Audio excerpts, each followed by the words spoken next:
Skype Codecs is what we'll study about, starting from the audio codecs that Skype uses. Initially, Skype used G.729 and SVOPC for their voice-over IP applications. Skype added Silk to Skype 4.0 for Windows and other Skype clients. Silk is a lightweight and embeddable audio codec created by Skype. Skype Opus is an open source codec that can integrate the Silk codec for voice transmission with CELT codecs. CELT is short for Constrained Energy Lapped Transform. Silk is an audio compression format and audio codec. It was developed by Skype Limited, where the initial release was in March of 2009, and the latest release, SDK, was in 2012. Silk operation specs. Audio sampling frequencies are at 8, 12, 16, or 24 kHz, and the bitrate range is from 6 to 40 kilobits per second. The representation of bits per second have these other representations as well, and they're the same. The low algorithmic delay was based on 25 milliseconds, where the frame size was the 20 millisecond part, and there was a 5 millisecond look-ahead part that was included into low algorithmic delay. The reference programming was based on C programming, and the codec is based on LPC, which is linear predictive coding. Silk Binary SDK is available, and the SDK stands for the Software Development Kit.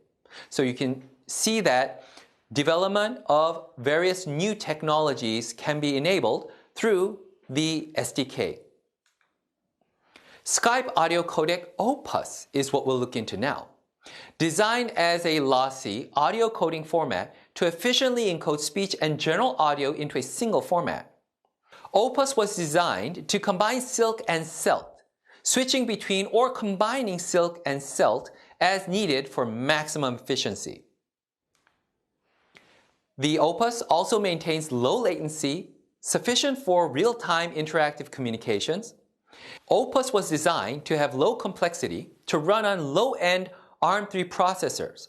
So even if it's not the most advanced mobile devices that are running Skype, still, because it is focused to run on even lower edge modules, that various devices could easily support the Opus operation required to support Skype. Opus was standardized in the IETF RFC 6716 documents. CELT is short for Constrained Energy Lap Transform, and this is an open, royalty-free, lossy audio compression technique. It has very low algorithmic delay to support low latency audio communications. It was designed using lower latency MDCT technology, which is short for Modified Discrete Cosine Transformation. Now looking into Skype video codecs. We start with VP7, which was used for versions prior to Skype 5.5 as the video codec. After 2005, Skype used TrueMotion VP7 codec, which is an evolution from the original VP7. In early 2011, Skype 5.5 moved to VP8, the more evolved version. TrueMotion VP7 and VP8 were developed by On2 Technologies for Google. Skype 5.7 uses VP8 for both group and one-to-one standard definition video chatting.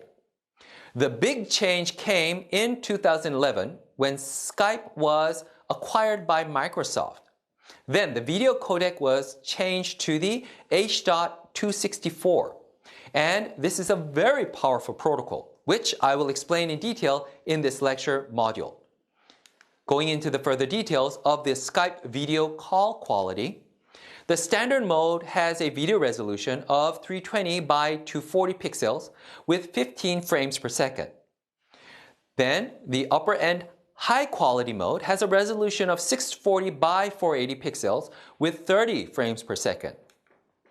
Then, going into high definition mode, this has the highest resolution at 1280 by 720 pixels with 30 frames per second. Then other H.264 codecs are also used in group and peer-to-peer, which is one-to-one, video chatting. These are the references that I use, and I recommend them to you. Thank you.